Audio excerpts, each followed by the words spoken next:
The topic tonight uyu mugoroba rero ikigwa tugiye kurabira hamwe is entitled Europe's Future in Prophecy. ni kazoza k'uburayi mu buhanuzi.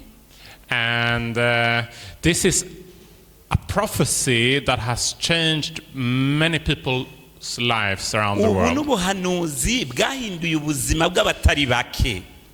But before we get into that, ariko imbere yuko twinjira neza muri ico kirwa, I will invite you to just bow your heads for a brief word of prayer. ndabinginge muce bugufi kugira ngo dusenge Imana.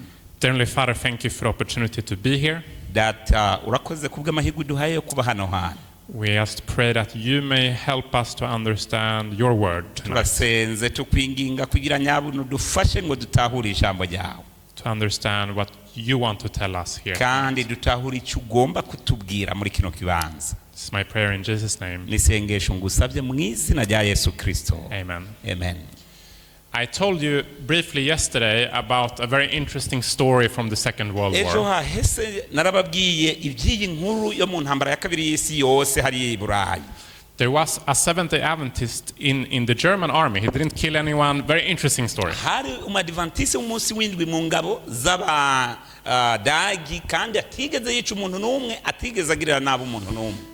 One day he showed a prophecy from the book of Daniel to his co-soldiers and superiors. umunsi umwe yeretse ubuhanuzi bwo mu gitabo cya Daniyeli ku bagenzi biwe, na cyane cyane ingabo yari barongoye. And he told them, because of this prophecy, we can know we are not going to win the war. maze arababwira ati kubw'ubu buhanuzi rero ntidushobora kunesha uru rugamba. Can you imagine? You could be killed. You could be put in prison to say something like this. muzicwa, muzomererwa nabi, ntibizoshoboka ko munesha uru rugamba. But instead, they actually believed him. maze muri ako kanya abantu bamwe ntibamwemera, ariko hari n'abandi babyemera. They saw that up through all of history, this prophecy had been fulfilled.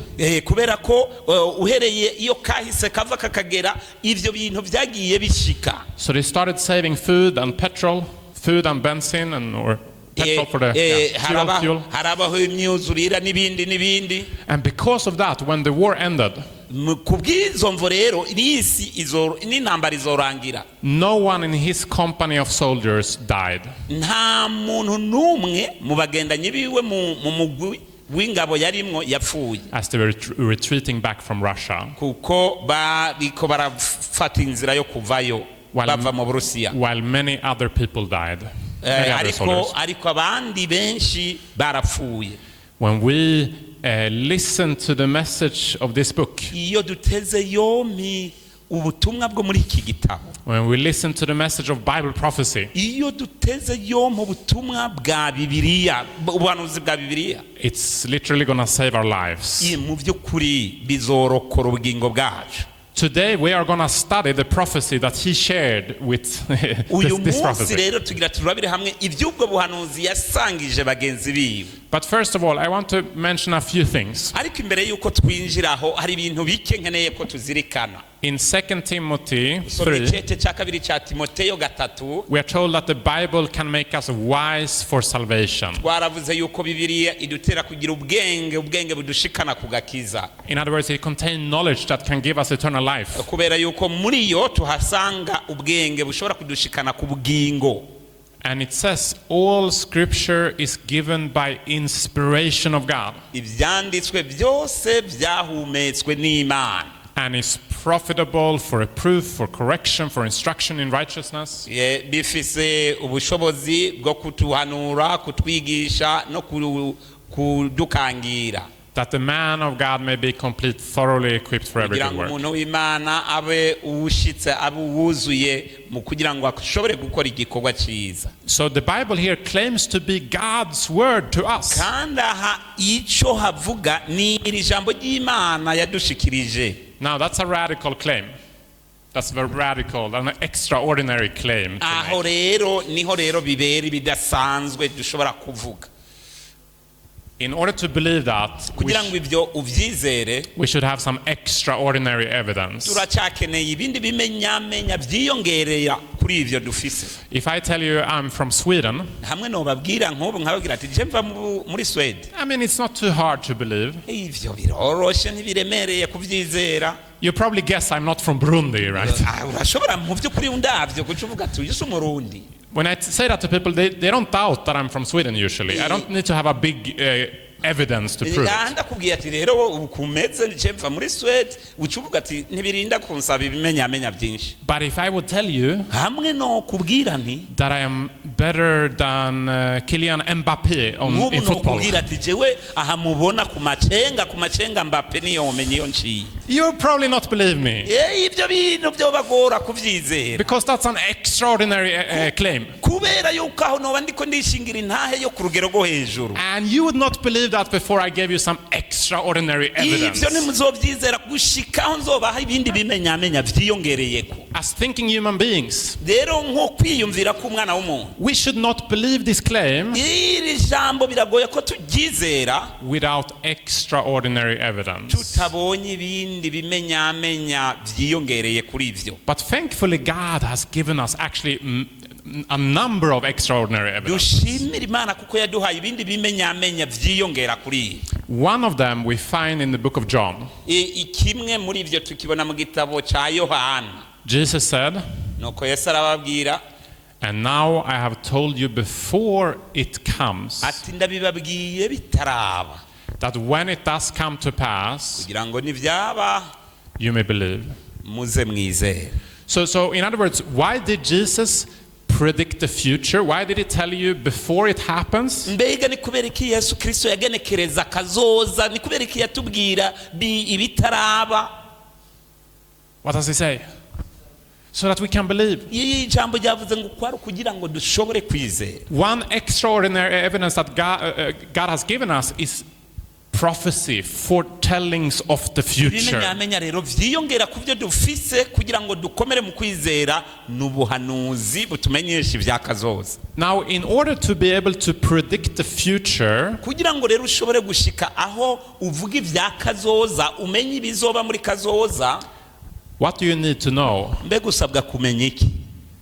It's actually a simple question. nico ni kibazo gitoye cyane. What do you need to know in order to predict the future? ni iki woba uzi kugira ngo mu by'ukuri ushobore kumenya ibizoza muri kazoza? You need to know the future. utegerezwa kumenya kazoza.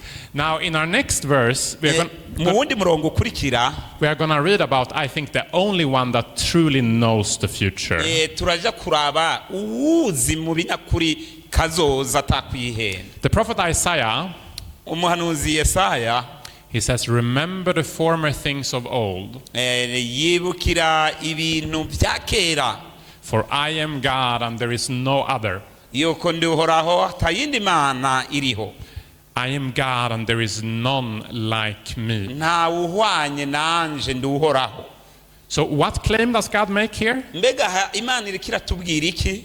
What extraordinary claim? ni ikihe kindi kimenyamenya turiko turaronka? That he is the only true God. yuko hari Imana imwe y'ukuri. Now how can we believe that? What is the evidence he gives us to believe this claim? none ni ibyahe bimenyamenya yaduhaye kugira ngo twemere ivy'amajambo yayo? Declaring the end from the beginning. iyo niyimenya impera mu ntango, And from ancient times things that are not yet done. kandi uhereye mu bihe bya kera ibitari bwabeho, Saying, my counsel shall stand, inama zanje zizohoraho, and I will do all my pleasure. kandi nzokora ibyo nagabiye gukora byose. So what is the evidence he gives us? mbega ni ikihe kimenyamenye iduhaye?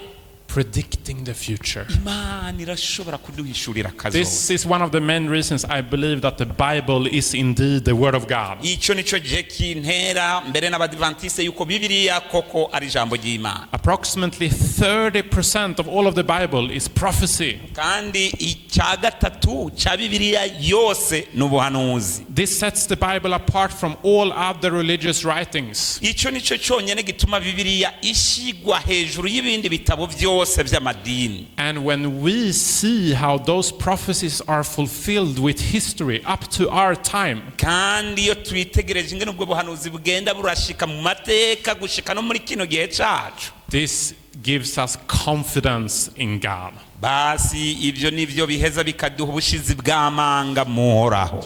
Today we are going to look at one of the amazing prophecies of the Bible. uyu munsi rero turaja kurabira hamwe bumwe mu buhanuzi butangaje bw'Imana that lays an important foundation for us to understand also other prophecies that we'll study later in this series. rero ubwo nibwo buza kudufasha gushinga umushinge uzodufasha gutahura ubuhanuzi tuzokurikirana muri uru rukurikirane rw'ivyirwa. But before we do that, ariko imbere yuko tuja, I just want to briefly review what we talked about yesterday. ndagomba kubaha incamake ntoyi y'ivyo twarabiye hamwe ejo. I shared 7 reasons to study Bible prophecy and specifically Daniel and Revelation. zidutera kwiga ubuhanuzi bwa Bibiliya. The Bible strongly encourages us to study the prophecies of Daniel and Revelation. Bibiliya iraduhamagarira cyane kwiga ubuhanuzi bwa Daniel n'ivyahishuriwe umutumwa Yohana. These books and Bible prophecy in general can be understood. kandi ubu buhanuzi ari buri muri Bibiliya burashobora gutahurika. God has given these books to us for a reason. Imana yaduhaye iki gitabo kubw'imvo. The study of these books will increase our faith. kandi kwiga iki gitabo bizokomeza bigwiza ukwizera kwacu. Studying these prophecies is very interesting and relevant in our time as kwiga well. rero ubu buhanuzi ni iby'ingenzi kandi birahambaye muri kino gihe cyacu. The study of prophecy will give us guidance, peace, purpose and courage for the time ahead. Kwiga ubuhanuzi bizoduha amahoro, biturongore, biduha intumbero, bidutera intege mbere no kuramiriza dutera tuja imbere. It can make us wise for salvation. Ngicyo ikizotugira abanyabwenge mu kibazo cy'agakiza. And finally, because Jesus loves you and wants to be an active part of your life. kandi ibi nibyo bidutera kumetahura yuko biciye mu buhanuzi dutahura yuko Kristo adukunda kandi yifuza kuba umwe mu bitugize. So we're going to study today Daniel, the book of Daniel chapter 2. Uyu munsi rero tugiye kwiga kimwe muri ubu buhanuzi ni Daniel igice cya kabiri. The context of this chapter kugira ngo ushobore kumenya ivy'iki gice cya kabiri is that the king of Babylon, the superpower of that time, ni bwa bwami budasanzwe bw'ico gihe bw'i Babuloni in 605 BC, mu myaka 605 imbere ya Kristo, they come to Jerusalem and they take captives from Israel. abo baraje baratera i Yerusalemu bafata imbohe batwara inyagano z'abari bahari. Daniel, a young man, is one of those captives. Daniel hamwe na bagenzi we bari mu batwawe inyagano ico gihe, That is taken to Babylon. batwawe hariya i Babuloni. These are some of the ruins from the ancient Babylon. Ivyo ni bimwe mu bisigarira bya Babuloni ya kera. Anyone know what country on today's map is the city of Babylon? Mbega ninde yobaza igihugu Babuloni ubu Babuloni twoyisanga he? Iraq, I think it sounded like someone said Iraq. Ni Iraq yo muri kino gihe. So in Daniel chapter 2, muri ico gice cya kabiri cya Danieli, what happens is that King Nebuchadnezzar, icabaye nuko umwami Nebukadineza, known in the history books as Nebuchadnezzar II, uyo muri kahise azwi nka Nebukadineza wa kabiri, he has a dream. yagize inzozi. He wakes up in the night yari abarantuka mwijoro, and he realized that this was not an ordinary dream. maze umutima wiwe uramujana aramenya yuko zitari inzozi zisanzwe. This was a dream from God. Izi zari inzozi zivuye ku Mana. So in the middle of the night, Rero muri ico gicugu he calls together all the wise men of his kingdom, acakoranya abigira abanyabwenge bose bo mu bwami bwiwe, the astrologers, the magicians, the sorcerers, abaroza abapfumu eka n'abagira ko bashobora kuvuga iby'amateka. and he tells them to tell him the dream and the meaning of the dream. Arababwira ati nimumenyeshe inzozi naronse kandi mumbwire n'ico zisobanura. Because it says actually he doesn't remember the dream. Mu by'ukuri ntiyashobora kuba yibuka inzozi yarose, At least not very clearly. ntiyabitahura neza mu mutwe, byari byacanganye ntiyashobora kubibona. But he's like, I need to understand. This is an important message. ariko akavuga ati ubu butumwa ntegerezwa kubumenya kuko byarimwo ubutumwa budasanzwe. Did you ever have a dream? maze ati murashobora kumbwira iyo nzozi. Maybe eating too much food in the evening, I don't know. You eat too much before going to bed and then you dream in the night, maybe. Birashoboka ko namwe mushobora kuba mugira inzozi mukarota mu ijoro. We have often maybe normal dreams. Rero rimwe na rimwe natwe biradushikire But this dream was special. ariko kandi izi nzozi ndababwira zari zidasanzwe. However, ariko rero the wise men of Babylon, abo banyabwenge barumenye b'i Babuloni, they couldn't tell him the dream and the meaning. ntibashobora kumubwira inzozi yagize n'icyo zisobanura. This made Nebuchadnezzar very angry. Uyu rero umwami araheza arabarakira. And he decided that all of the wise men, they are going to be killed. kandi acarababwira ati nimutambwira iby'iryo jambo mwese nta n'umwe arokoka. Something like that wouldn't be a surprise in that time. If the king didn't get his will, people often had to pay with their life. Ego ikintu nk'icyo cyategerezwa kuba ari igitangaza muri icyo gihe kuko abantu bari kuhasiga ubuzima umwami atamenya icyo yarose. Now at this time Daniel was recognized as one of the wise men. Mumenye yuko muri icyo gihe Daniyeli yari umwe mu bazwi ko ari abanyabwenge muri icyo gihe. Now do you know murazi rero what did Daniel do when he heard about this death decree? Daniel yaciye akora iki amaze kumva iby'ibyo bintu yuko itegeko ryo kubica ryasohotse? When he heard that they're all going to be killed because they couldn't give this answer to the king. Igihe yumva yuko abanyabwenge bose bategerezwa kwicwa kuko bananiwe icyo umwami agomba. Anyone read the story and know what he did next? Mbega hari uzi inkuru icyo Daniel yaciye akora? He prayed. Yarasenze. He went together with his friends and they were earnestly praying to God to help them. Yaciye abagenzi biwe maze barasenga bashize amanga. And God answered their prayers. Maze Imana yishura isengesho ryabo. God gave Daniel not only the dream but also the meaning of this dream. Imana ntiyahishuriye Daniel izo nzozi gusa ariko n'ubusobanuro bwazo. And because of that, Daniel's life and the life of all the wise men were saved. Kubw'iyo mvo ubugingo cyangwa ubuzima bwa Daniel n'ubw'abagenzi biwe bwararokotse. I want to encourage you to read the whole story in Daniel chapter 2 when you come home tonight. Kugira ngo muzosome iyi nkuru yose muri Daniel igice cya kabiri. For the sake of time, we will just focus on the prophecy part, the end of the chapter. Kubw'umwanya tugiye tweho kwishimikiza cyane iby'ubwo buhanuzi buhavugwa. But Daniel was a man of prayer. Daniel rero yari umuntu w'amasengero. Actually, several times in the book you see that his life was saved because of prayer.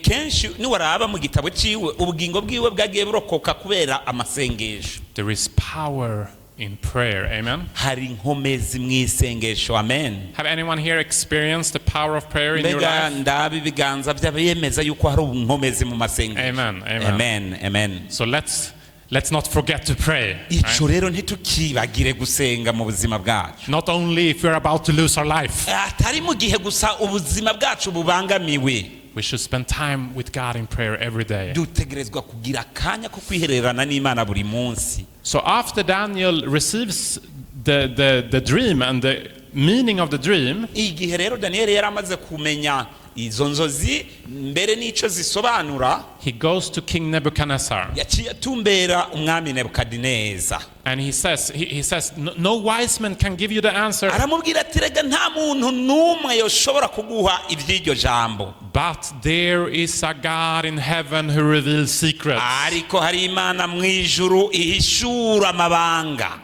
And he has made known to King Nebuchadnezzar iyo niyo yahishuriye umwami Nebukadineza what will be in the latter days, in the last days. Ibizoba mu minsi y'iherezo. We are going to see that this dream is very relevant for our time today in 2026. Noneho izo nzozi ni iz'ingenzi cyane kuri twebwe muri uyu mwaka w'ibihumbi 2026. All right, so what did the king see in this dream? Mbega ni giki neza na neza uyu mwami yabonye muri izi nzozi? You, O king, were watching and behold a great image. Ati nuko mwami wari kuritegereza uri ku buriri ubona igishushanyo. A great image or a great statue. Igishushanyo kinini. And it goes on to say, you watched while a stone was cut out without hands, nukuritegereza gushika ibuye ridasituwe n'ukuboko k'umuntu ryaje, which struck the image on its feet of iron and clay and broke them in nuko igwa pieces. kuri ico gishushanyo ku kivangitirane cy'ivyuma n'ibumba maze kiratumuka. So he sees a statue, Yarabonye igishushanyo, a statue with head of gold, breast and arms of silver, abona igishushanyo gifise umutwe w'inzahabu, muringa hamwe n'ifeza, ifeza n'umuringa hamwe n'ivyuma n'uruvangitirane rw'ivyuma n'ibumba. all these different metals, right? N'ubwo ubutare bwose duhejeje kudondagura. As we are moving on into this prophecy, we are going to see that each of these metals represent an empire. Igihe tuzokwinjira muri ubwo buhanuzi tubona yuko ubwo butare bwose bugize ico gishushanyo bwagereranya inganji cyangwa se ingoma runaka.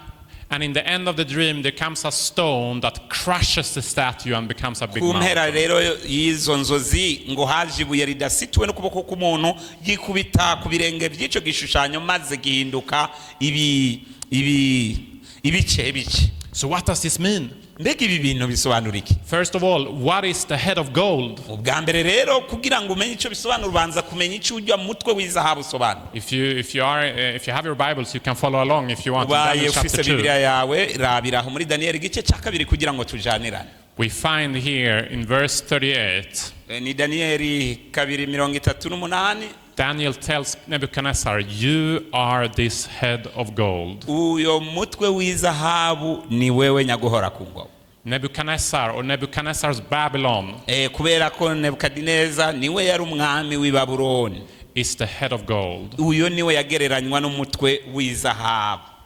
And this is a very fitting picture of the empire, the Babylonian Empire. Iyi shusho niyo igaragaza kwerekana neza na neza ingene ingoma y'i Babuloni yari imeze. It was a magnificent kingdom in many ways. Yari ingoma ihambaye mu buryo bwinshi.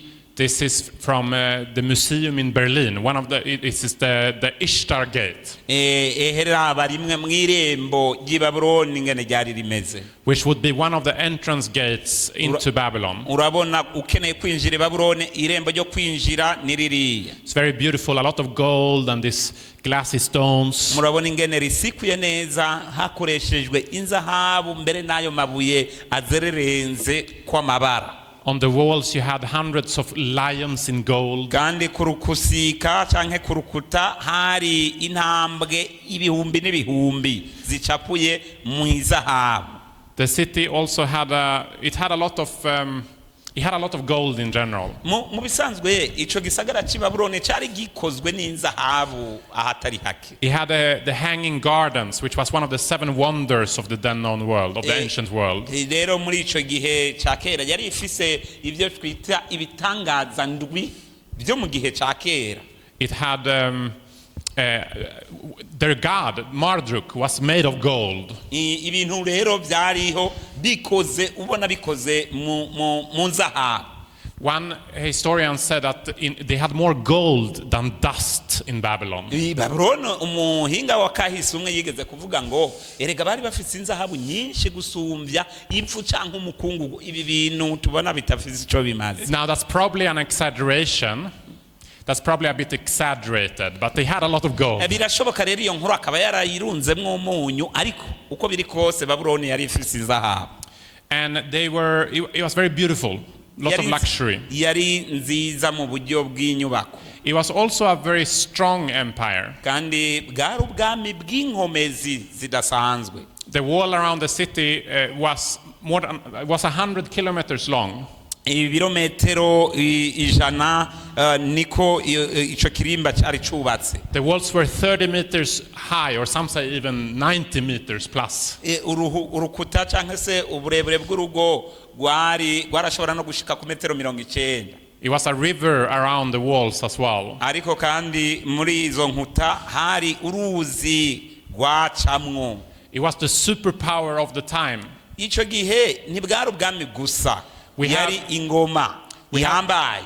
We have a letter from Nebuchadnezzar himself saying, all the world bowed down and worshipped. They were very mighty, very powerful. hari kete rya Nebukadineza ubwiwe yavuga ngo isi yose yategerezwa kumufukamira ikamusenga kuko yari ahambaye. We had a Babylonian clay tablet that said, may it last forever. hari ibindi byandiko byavuga biti Babuloni izohoraho ibihe byose. It's a very mighty empire. bwari ubwami rero budasanzwe.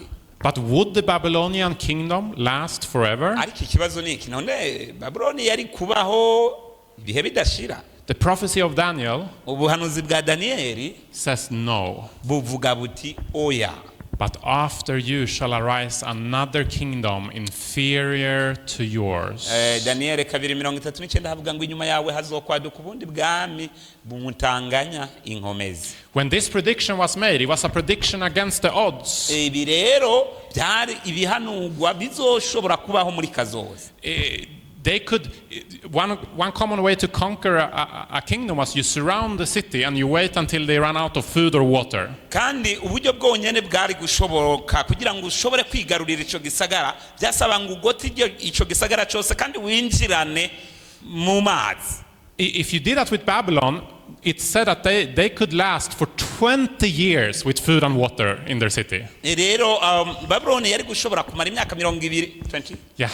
iyi myaka 20 itakibazo ifise kubijanye n'ivy'amazi. So this prediction seemed to be hard to believe. rero aya majambo Nebukadineza yarabwiwe byari ibintu bigoye gutahura ingene Babuloni izokugwa. But this is exactly what happened some 60 years later. ariko inyuma y'imyaka 60 inyuma yaho nivyo byashitse. So after the head of gold we have what? havuye wa mutwe w'inzahabu tugira iki? Igikiriza. Breast and arms of silver. igikiriza c'ifeza. And what kingdom is this? mbega ubwo bwari ubwami ubuhe Who conquered Babylon? bwaje gukuraho Babuloni? Anyone? havuye Babuloni Loud hakurikira and clear. Who conquered Babylon? Persia, Middle Persia. abaperesi, abamedi n'abaperesi. Very interesting story. You can read about this in the Cyrus cylinder you find in British ni Museum. inkuru ihambaye cyane iyo tuvuze ivyakuro irahambaye cyane. Babylon, unexpectedly, Cyrus the Great came there and it fell in one night. Babuloni rero mu buryo bw'igitangaza itavyiteze mu ijoro rimwe gusa yari ikuweho. The Babylonians were so confident that when they were surrounded, rero bo bari badamaraye mu gihe babona menga barihishije mu izo nkuta. several historians say that they were throwing food down from the walls because they're like, come on, you can't take us. We're gonna survive this. bavuga bati ninde yo dushobora ko twoca duhagarara yo kunsika tubarekurira ko imfungurwa zihinduka nk'amasoro tubateye. byari bigoye. But in one night, just as prophesied, ariko mu ijoro rimwe nk'uko ubuhanuzi bwari bwarabivuze niko byagenze. they were conquered. barahejeje barigarurira.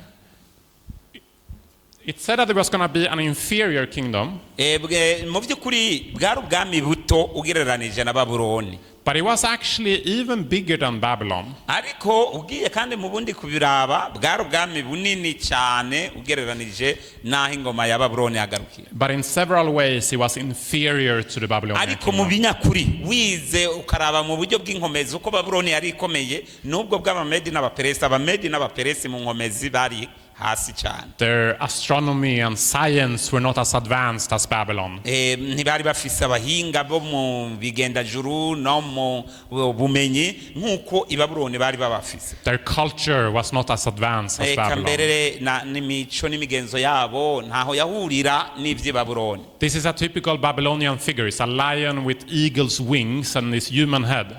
Babuloni yari ifise ikimenyamenya c'intambwe ifise amababa nk'inkukuma. And this is from the capital of Persia, Persepolis. aha ni bisigarira byo mu Buperesi, umugwa mukuru w'Ubuperesi.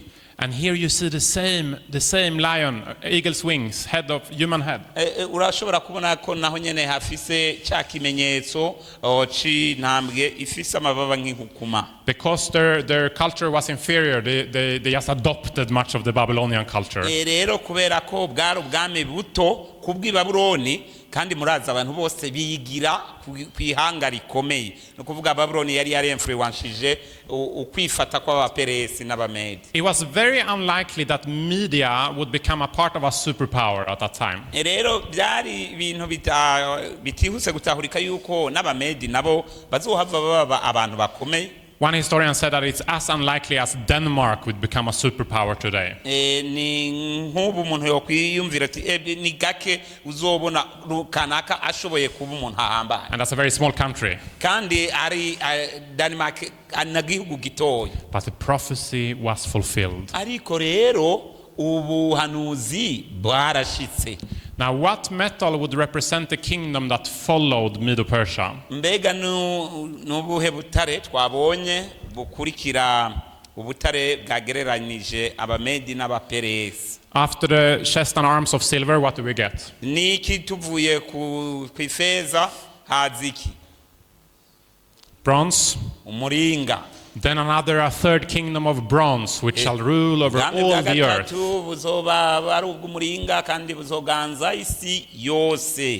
And who was that kingdom? Who conquered the Persians? Greece. And by the way, Greece and Persia, Medo-Persia, are mentioned by name in Daniel chapter 8 later on, very specifically mentioned. Abamedi n'abaperesi hamwe n'abagiriki baravugwa neza mu buryo butomoye muri Daniel. We are not making something up here. You can check it out in your Bible yourself. This is what the Bible tells us. Nta bintu byo mu bwenge canke bishashe turiko turababwira ico Bibiliya ivuga, nico gituma tubasaba kujanirana natwe. In 331 BC, the Greeks conquered the Persians. Mu mwaka wa 331 niho abagiriki bakuraho ingoma y'abamedi n'abaperesi. And by the way, their armors were of bronze. Nico gituma miringa aribwo butari bwagereranya abo basirikare. Alexander the Great, 20 years old. Uyu yitwa Alexander mukuru, imyaka 20. Yeah. 21st. 20. He became the king of Macedonia. Yabaye umwami wa Macedonia afise imyaka 20 gusa. And when he died less than 13 years later, ariko yapfuye haciye imyaka 13 gusa. He had conquered basically all of the then known world. Ariko kandi yaramaze kwigarurira ubwami bundi bwose bwariho. Many view him as the greatest, or definitely one of the greatest generals of all time. Mu byukuri abantu benshi baravuga ko ari we mu generale rutura yabayeho mu mateka y'isi. It is said that one time after he came all the way to India, umunsi umwe biravugwa ko igihe yaravuye mu Buhindi, he one time sat down and he started to cry. Maze aricara ahantu. Because they had no more land to conquer. Kuko yavuga ati reka nduhuke nta hantu ho kwigarurira hakiriho. We don't know for sure if that happened or not. Niyumve ibindi ko hari ibindi byo kwado. But we know that they ruled all of the then known world basically. Ariko kandi turazi ko yari yarigaruriye hashoboka hose. Look at this. This map is from that time. This is what the world they knew at that time. Ico gihe ngiyisi babona ico gihe. Here you have Libya, you have India over here. Somehow they didn't know about Sweden and Burundi in that time.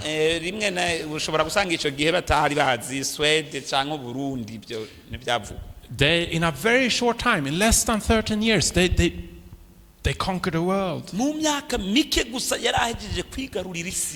And this was really against the odds. This was really unlikely. In several battles, the enemy army was much larger than the Greek soldiers.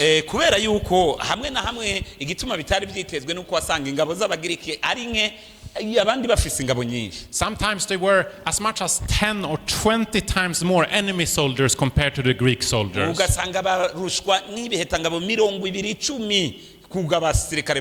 From a human perspective, they should have lost really. But again and again they won the battle. One historian said something really interesting. I'm convinced that there was no nation, city or people that his name, Alexander the Great, did not reach. kekeranya yuko atahanga atagisagara atanu abantu canke se imiryango izina rya Alexandre mukuru ritashitseko. They conquered the world. Kuko uyo yigaruriye isi yose. And listen to the last part here. Ariko umviriza amajambo asozera ngaha. It seems to me that the divine hand was present both at his birth and throughout his work. Ati jewe bigaragara kuri jewe yuko ububasha mvajuru bwari kuri we uhereye ku ivuka ryiwe gushika no ku bikorwa yaranga. When you look at how could they do this in such a short time, in 13 years? Igihe yitegereza ingene ibyo bintu yabiranguye mu kanya gatoyi gusa. It's hard to explain it. Ibyo bica bigorana kubisigura. Unless you take into account that there might be some divine power behind the scenes leading the events. Igihe wiyokwibwira uti ibyo ari byo byose arafise izindi mana ziriko ziramukoresha ibyo bintu. But for the students of Bible prophecy, ariko rero kubiga Bibiliya n'ubuhanuzi bwayo, this should not have been a surprise. Ikintu cyategerezwa kuba igitangaza. Now moving on to the last two kingdoms. Reka rero tugende turabe ubundi bwami bubiri bw'anyuma. These are the two most, or the last three, I guess we could say. Turashobora kuvuga ko ari batatu ariko reka tuvuge babiri. These are the most interesting ones as we are getting closer and closer to our time. Kubera ko turiko twekereza ku musozo w'igihe cyacu, ibi aba banyuma ni byiza kubazirikana. So what metal represents the fourth kingdom? What metal comes after the bronze? Bwagereranywa n'ubutare ubuhe? You remember? Iron. Very good. Icyuma, urakoze cyane. Daniel chapter 2 verse 40. Daniel ni gice cya kabiri umurongo wa 40. And the fourth kingdom shall be as strong as iron. Kandi ubwami bwa kane buzoba bukomeye nk'icyuma. Inasmuch as iron breaks in pieces and shatters everything. Icyuma kimenagura ibindi. And like iron that crushes, kikabijanjagura, that kingdom will break in pieces and crush all the others. Uko bwami niko buzojanjagura ubundi bwami bwose. The fourth kingdom is an iron kingdom. Ubwami bwa kane n'ubwami bugereranywa n'ubutare bw'icyuma. It's a strong kingdom. N'ubwami bukomeye. That is going to conquer. Kandi nibwo buzokwigarurira ubu. That is going to crush and destroy. Ubwo nibwo buzojanjagura bugasambagura. Now what kingdom is this? None ubu bwami bwarubuwe. What empire conquered the Greeks? Mbega n'ubuhe bwami bwigaruriye ingoma y'Abagiriki? Roman Empire. Ni ingoma y'Abaroma. 168 BC. Mu majana 65. In the Battle of Pydna, the Greek Empire basically was conquered by the Romans. Niho ubwami bw'Abagiriki bwakugwaho n'ingoma y'Abaroma.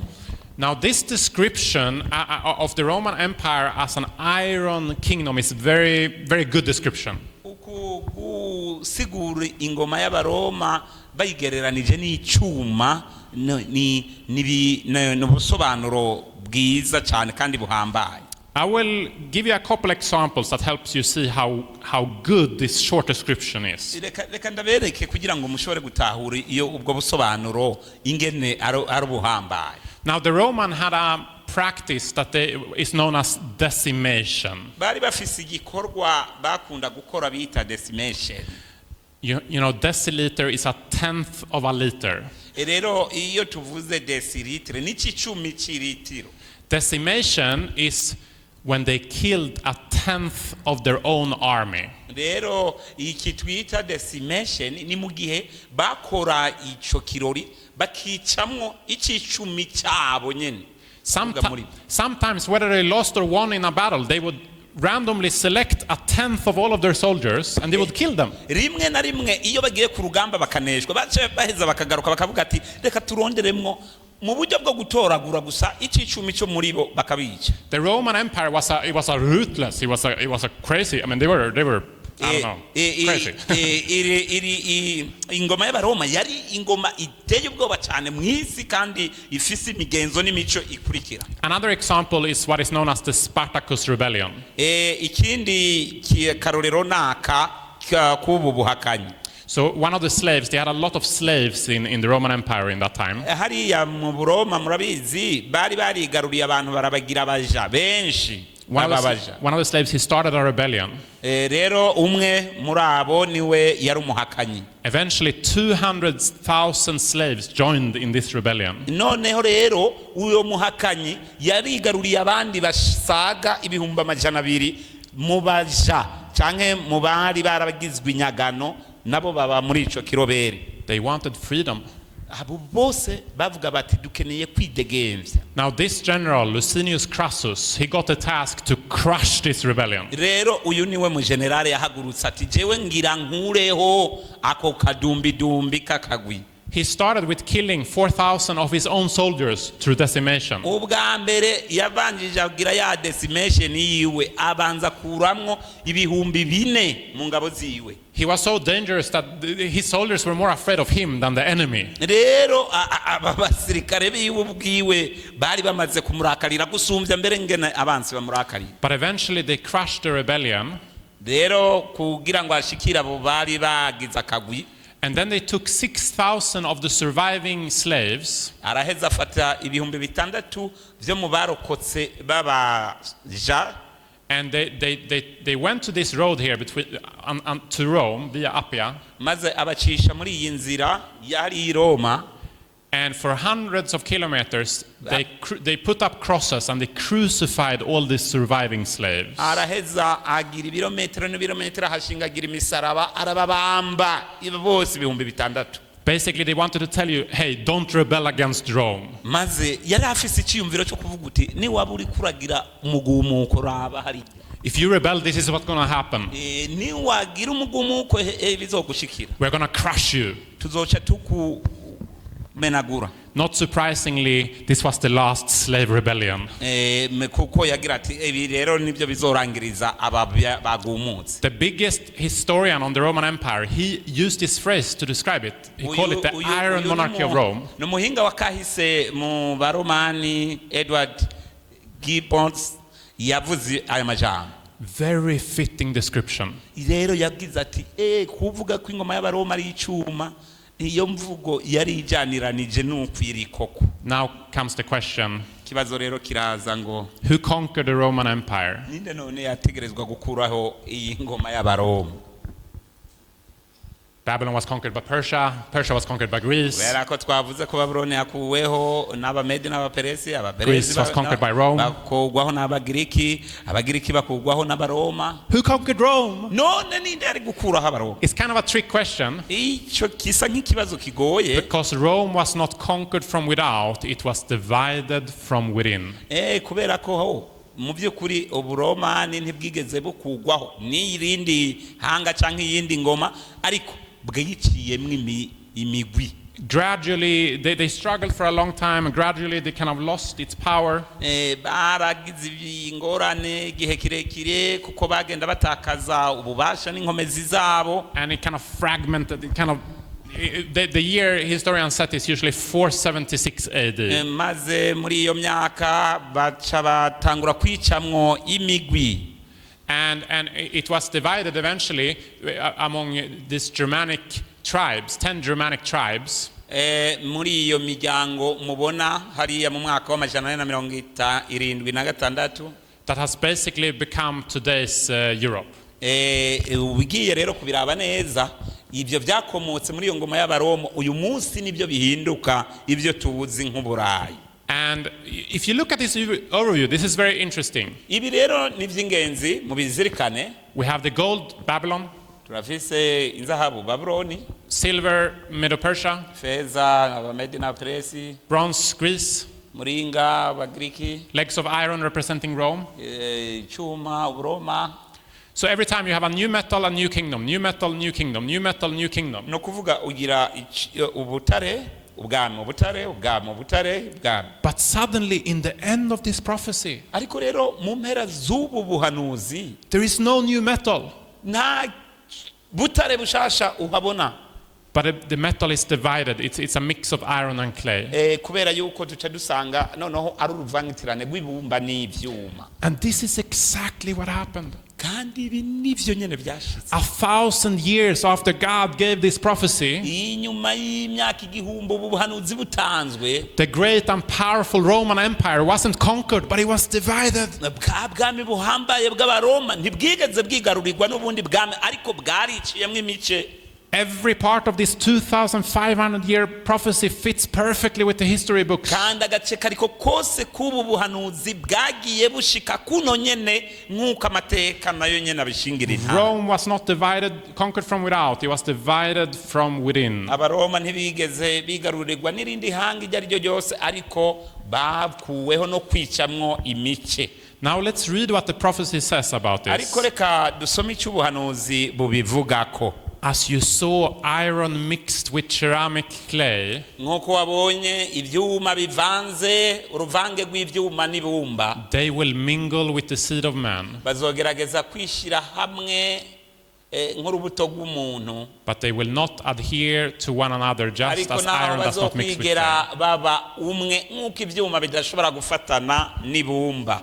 There is a very interesting detail here. aha rero hari ikintu gihambaye batubwira. It says that they will mingle with the seeds of men. bazogerageza kuyishyira hamwe n'urubuto rw'abantu nk'abantu. In some translation it says they will mingle through marriage. aha mu zindi version baba bashatse kuvuga ngo bazogerageza kwishyira hamwe biciye mu gusabiranira, bamwe batora abageni hano abandi hariya. And when you study the history books, kandi iyo uri kuriga ibitabo bya kahise, the history of Europe, that kind of was the continuation after the Roman Empire, right? The development of Europe. kahise k'uburayi uzosanga kagiye karabandanye inyuma y'uko ingoma y'abarome havuye. You see many times how the different kingdoms united through marriage. uzobona ingene ubwami butandukanye bwigabanije bwagiye buragerageza kwishyira hamwe biciye mu gusabirana, batora abageni aha abandi hariya. For instance, Norway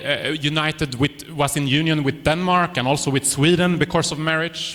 uzosanga Norvege na Denmark na Swiss abo bagenda basabirana, usanga bamwe bafise abagorino abandi abagabo bari hariya. England and France were united because of marriage. ugasanga Ubufaransa n'Ubwongereza nabo nyene nuko barasabirana. This happened so much that pretty much all the royal families in Europe today are related. ibi biraba n'ubu mbere n'ubu muri iki gihe ca none. For instance, the Swedish king umwami wo muri Sweden is related to the Danish, Norwegian, British, German, Belgian, Spanish, Russian, Dutch, Greek and Romanian royal families. yahisemwo uwo mu Denmark na Norvege, Ubwongereza, Abadagi, Belgium, Espagne, Uburusiya kugira ngo bakore umuryango wa cyane. Queen Victoria, she is known as the grandmother of Europe. uyu bita umwamikazi Victoria azwi nka nakuru w'Uburayi. All 9 of her children and 29 of her 42 grandchildren married into royal or noble families. raba abana biwe 9 hamwe n'abuzukuru 49 nabo nyene 42 bakoze ubukwe n'imiryango y'ubwami canke y'abahambaye kugira ngo yo mu Buraya kugira ngo bakomeze bwa bumwe bwabo. Isn't that interesting? ibi bintu ni iby'ingenzi. The prophecy said they would mix through the seed of men. ubuhanuzi bwari bwaravuze ngo bazogerageza kwiyunga biciye mu gusabirana. And this is exactly what you see again and again and again up through the history of Europe. kandi ivyo nivyo uzokomeza kubona ukongera ukabibona wisunze kahise k'Uburayi. Very different approach than the iron monarchy of Rome that would crush their enemies. kandi mu buryo butandukanye mu nzira nyinshi ugerageje gukora ku ngoma y'Abaroma kiraheza kikakujanjagura. Here they are working through marriage. baca bahitamwo rero kucisha mu kwabirana. But not only through marriage. ariko si muri iyo nzira yonyene gusa yo gukora ubukwe. The last part of our statue here, agace gahereza kuri caki shushanyo, it also has some of the strength of the iron. hariho utundi tuntu tw'icuma tuvugwa. By the way, if you mix iron and clay, if you put iron and clay in a bucket and you try to mix it, how is that going to work? mbega ufashe ivyuma ukabivanga n'ibumba ukagerageza kubumbabumba ikintu mbega cofatana ku rugero rungana gute? It doesn't really work, right? Ibyo bintu mwumva bishoboka? It says it will not adhere to one another, just as iron and clay can't Nk'uko be mixed. Bibiliya ibivuga yavuga ati ntibizoshoboka nk'uko ivyuma bidashobora gufatana n'ibumba. But many people have tried Ariko benshi bari babigerageje. through military power. Nk'aba basirikare, These are some of the main examples. abo ni bamwe mu turorero twinshi. And it could look like several times they were close to taking all of Europe. Kandi abo baragerageza mu bihetangabo byinshi kugira ngo bigarurire uburaya bwose. Napoleon was well on his way to conquering all of Europe. Napoleon mu buryo bwiwe ewe yagomba yigarurira uburayi bwose. Adolf Hitler was well on his way to conquering all of Europe. Hitler niko kuko yahatswe kwigarurira uburayi bwose. Many skillful generals have tried to take all of Europe.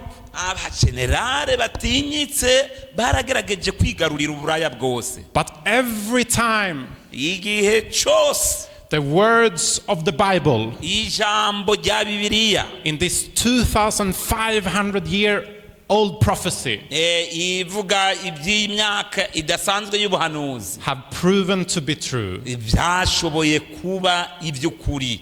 they will not adhere to one another. Ntibazigera baba bafatana ngo babe umwe. This is why that Franz Hassel in the beginning story, he could tell his co-soldiers, we are not going to win the war. The prophecy told us we are not going to succeed. Icyo nicyo cyateye wa musirikare twahera ko kubwira bagenzi we ati intambara ntayo tuzotsinda, ntidushobora kwigarurira ahantu. Now don't miss the climax of this message. None ni giki kisozera ubu butumwa turiko turarabira. But before we bring things to a close, Imbere rero yuko dushitsa ku musozo w'intego, let's repeat 7 incredible predictions in this prophecy. reka tuvuge ibintu ndwi bidakekeranywa ko by'ubuhanuzi byahishuwe muri ubu buhanuzi.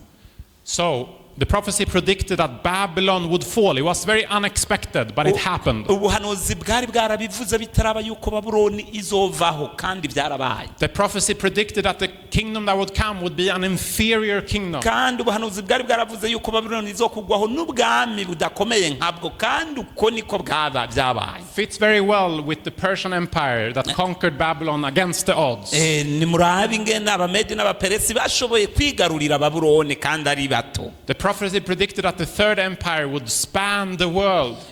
Ubuhanuzi bwari bwaravuze yuko ubwami bwa gatatu buzogerageza kwagura imbibe z'isi. And this is certainly true when it comes to the empire of Alexander the Great. Aha kandi byarabaye impamo dushitse ku ngoma ya Alexandre Mukuru. Then we were told that there would come a fourth empire of iron that would crush and destroy. Kandi Daniel yatubwiye yuko hazoba ingoma ya kane igizwe n'ubutare bw'icuma izokuraho ibindi byose ikabimenagura. This fits perfectly with the iron monarchy of Rome. Kandi byagenze kuno nyene ku ngoma y'Abaroma.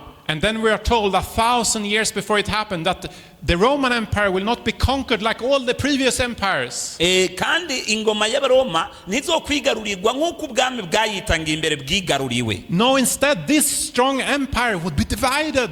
Ahubwo ubu bwami bukomeye buzokwicamwo imigwi canke ibice. And that's exactly what happens. Kandi ivyo niko byagenze. Then we are told that this divided Roman Empire, which has developed into today's Europe, Kandi Daniel yatubwiye yuko ubu bwami bwigabanijemwo ibice bwabaye uburaya bw'uyu munsi. they would try to intermingle through marriage. They would try to unite through marriage. Bazogerageza kwishira hamwe ngo no kubumwe biciye mu gusabirana.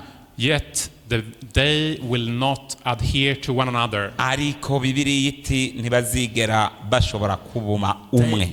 They will not succeed. Ntibazobishikako. No one is going to conquer all of Europe. Nta muntu n'umwe azokwigarurira uburayi bwose. This prophecy, it's 2,500 years old. Ubu buhanuzi burayenza imyaka 2000. But every single part has been perfectly fulfilled with the history book all up to our time. Ariko agace kose kabaye kuno muri kahise mbere gushika no muri kino gihe cacu. Isn't that powerful? Jesus said, I tell you before it happens, so when it happens, Eh. you may believe. Yesu ati ndabibabwiye bitaraba kugira ngo nivyaba muze mwizere. The Bible is the word of God. Bibiliya nicyo jambo ry'Imana. We have not followed cunningly devised fables. This is the truth. Ntitwihende iyo tuvuze yuko uku ariko kuri. Because of this, because of the fact that every part has been perfectly fulfilled, Kubera yuko ikintu cyose cyabaye nk'uko cyari cyarahanuwe, we can be confident ivyo rero biraduha ubushizi bw'amanga that also the last part of this prophecy yuko no impera y'ubu buhanuzi is also going to be fulfilled. buzoja mu ngiro nk'uko n'ubundi bwagiye mu ngiro. And what is that? Kubera iki byo? Let's go. I'm going to look this. If you have your Bibles, turn with me. Daniel chapter 2. Tugiye gusoma hariya muri Daniyeli igice n'icya kabiri. Don't miss the climax of this message, right? Kandi ndakwinginge ntutakaza amahirwe y'ubu butumwa. Daniel 2, and we're going to read from verse 44. Daniyeli igice cya kabiri ndasoma uriya murongo wa mirongo 44. In the Mirongo ine na kane. days of these kings, Mu minsi y'uyo mwami. in other words, in the time when people are trying to unite the divided Europe, in this time of Earth's history, Ni muri iyi minsi yacu muri kahise. the following is going to happen. Ibi nivyo bizoheza bigashika. In the days of these kings, Nuko ku ngoma z'abo bami. the God of heaven will set up a kingdom Imana yo mwijuru izohagurutsa ubundi bwami. which shall never be destroyed. Butazokwigera buhangura. And the kingdom shall not be left to other people. It shall break in pieces and consume all these kingdoms. Kandi ingoma y'inganji yabwo ntaho izonyarwa n'irindi hanga ariko And- buzomara bukomvomvore ubwami bwose bw'abo bami. And it shall stand forever. Yamara bwo buzohangama gushitsa ibihe byose. Inasmuch as you saw that a stone was cut out of the mountain without hands, and it broke in pieces the iron, the bronze, the clay, the silver, and the gold. Uko wabonye ibuye ryatasuwe ku musozi atamaboko arisituye rikamenagura ibyuma n'imiringa n'ibibumba n'ifeza n'izahabu. The great God has made known to the king what will come to pass after Nuko this. mugenzi Imana ihambaye yakumenyesheje ibizoba mu gihe kizoza. The dream is certain and its interpretation is sure. Kandi izo nzozi ni iz'ukuri, insobanuro yazo ntizohinduka. Nimwakira ijambo ry'Imana. In the days of these kings, Mu gihe cy'ingoma z'abo bami the last kingdom is going to be set up. hazoza ubundi bwami. And what is that kingdom? Mbega ubwo bwami ni ubuhe? It's the kingdom of God Ni ubwami bw'Imana. that is going to be established at the second coming of Christ. Ubwami buzozanana no kugaruka kwa kabiri kwa Yesu Kristo. Now, we need to understand Rero turakeneye gutahura this is great news. ngiyi nkuru nziza. This is great news. Iyi ni nkuru nziza. God's kingdom is going to be more magnificent than Babylon ever was. Ingoma y'Imana izoba imeze neza gusumbya cyane ingoma y'i Babuloni. It's going to be bigger than the Persian Empire, the Greece Empire ever Kandi izoba was. yagutse cyane kurusha ingoma y'Abamedi n'Abaperesi. It's going to be stronger and mightier than the Roman Empire ever Izoba was. ikomeye kurusha ingoma y'Abaroma. The Bible says that this kingdom Biblia ivuga ngo iyo ngoma is going to be a place without pain, sorrow, and suffering. izoba ari nganje hatari imibabaro, ingorane n'ibibazo muri iyo. Place without tears, without disease, without death. Inganji itazogaragaramwo amarira, ingwara n'ibiza. It's going to be beautiful. Ni nganji izoba ibereye nziza. A place full of joy and meaning and love. Ikibanza cyuzuye umunezero no kumererwa neza no kurorana. It's going to be better than any kingdom that ever existed on this planet. Iyo nganji izoba ari nziza kurusha ibindi byose byabayeho muri ino si. I'm going to have a presentation later in this series about how heaven is going to be better than expected. You don't want to miss that one. Okay? Nzozana ikindi cigwa aho nzokwigisha ingene ijuru rizoba ari ryiza cyane gusumbya ibintu byose wigeze kwiyumvira. We are told that that's the next kingdom to come. Kandi turabwiwe yuko ubwo aribwo bwami bugiye kuza. We are told that we are living in the last days of this kandi earth's tubwiwe history. yuko turiko turaba muri kariya gace ka nyuma ko ku birenge twisunze ubu buhanuzi. And that's going to become clearer as we study more of prophecies throughout this series. Niho rero tuzokomeza kuba dutahura cyane iyo twize ubu buhanuzi. But do you know what the best part of this kingdom is? Ariko mbega uraza agace keza ko kuri ubu bwami aho kari? The king of this kingdom, Na ingoma zabo bami.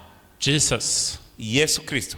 is not a king like Nebuchadnezzar Yesu si umwami nka Nebukadineza that kills his servants when he doesn't get his will. ashobora kwica abantu biwe mu gukora bya bindi by'icicumi akarigita biwe. No, Jesus is a king that was willing to become a servant. Ariko Yesu Kristo ni umwami yipfuza kuba umusuku w'abantu biwe, To live a hard-working, self-sacrificing life. maze akemera kurushwa no kuba mu marushwa mu buzima bwiwe ku bwawe. A king that was willing to be nailed and tortured on a Roman cross. Ni umwami yemeye akaza agategwa imisumari akamanikwa ku ngoma y'abaroma In order to give you the offer of eternal life. kugira ngo agushikirize akaganuke k'ubugingo budashira. Jesus is the best king you could ever have. Yesu Kristo niwe mwami nimba two kwifuza umwami dukeneye, And his kingdom is the best kingdom you could ever be a part of. Amen. kandi inganji yiwe niyo nganji nziza dukeneye. Do you want to be a part of the Mbega kingdom woba of wifuza heaven? kuba umwe mu bazoba muri ubwo bwami bwo mu ijuru? Is that your desire? Ico nico cyifuzo cyawe. Let's read our last verse for tonight. Reka dusome umurongo wacu uheruka kuri uyu mugoroba. Jeremiah 29. I love these verses. Ni Yeremiya 20. Amazing promise. Jeremiah 29. Yeremiya 20 We're going to begin in verse 11.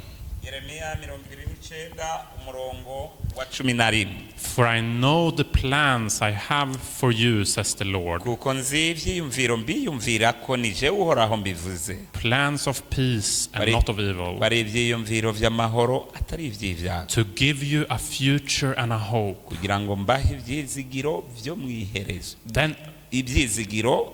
Then you will call upon me and go and pray to me, and I will listen to you. Vyo mwiherezo ryanyu kandi muzonyambaza muzoza munsenge nanje nzobumva. And you will seek me and find me when you search for me with all your heart. Muzondondera kandi muzombona nimwandondeza mitima yanyu. This is an amazing promise. Iri ni sezerano ry'igitangaza. My friends, Bakundwa, the God that sees and guides the future of earthly events, Imana ibona kandi itumbereza kazoza k'iyisi n'ibiyiberamwo byose. He also has a plan for your life. Iyi nayo iragufitiye umugambi ku buzima bwawe. The God that gave Nebuchadnezzar a dream about the future, Yamana yaha Nebukadineza inzozi za kazoza. He has a dream for your life. Iragufitiye inzozi ku buzima bwawe. He has good, beautiful dreams and plans for you. Iragufitiye inzozi nziza n'imigambi ku bwawe. And He longs to lead you into those plans. Kandi yipfuza kukurongorera muri iyo migambi. Why not lay your life into the hands of the one who holds history in his Ni hands? iki kikubuza kwirundurira mu biganza by'ufise amateka mu biganza byiwe? Amen. Amen. My appeal to you tonight. Muhamagaro ndabahamagara uyu mugoroba. Do you want to say with me in your heart tonight? Mbega urashobora kuvuga aya majambo mu mutima wawe uyu mugoroba? God, I want to be part of the kingdom of heaven. Ati data ndipfuza kuba umwe mu bazoba mu bwami bw'ijuru. My friends, is it your desire to say with me in your heart tonight?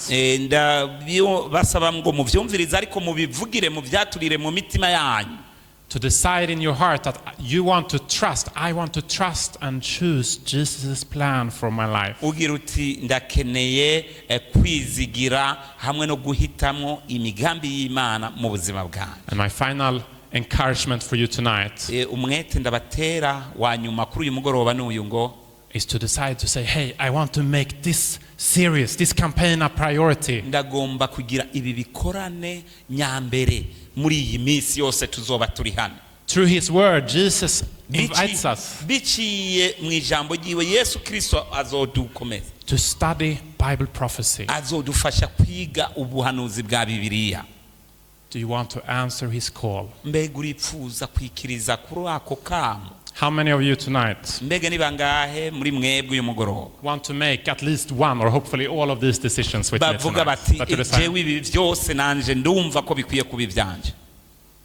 Amen. Amen. Important decisions. Ni ingingo nziza kandi ibereye. Let's pray. Mudukundire dusengere hano. Heavenly Father, data uhoraho, thank you for being a God that reveals the future. turagushimiye kuba utubereye Imana ihishura Kazoza And tell us about the times we are living in. ukatumenyesha ibihe turiko turaba. Help us, God, to trust you, udufashe mwami kugira ngo tukwizigire to receive your salvation, kandi twakire agakiza kawe and accept you as the Lord of our lives, maze tukwemere nk'umwami w'ubugingo bwacu so that we can experience kugira ngo dushobore kuba the amazing things kuba mu bitangaza byawe that you have in store for us. wadushikirije. We pray that you may help us and others in this city turasenga kugira ngo ufashe n'ababa muri iki gisagara to take the time to come and study these important truths from your word, twame dufata akanya ko kuza kwiga aya majambo adasanzwe ava mu byanditswe and be richly blessed as we do. kugira ngo duhezagirwe ku rugero rwo hejuru nitwabikora. We pray this in the precious and powerful name of Jesus. tubisabye mu izina rihambaye ry'agaciro n'inkomezi rya Yesu Kristo. Amen. Amen.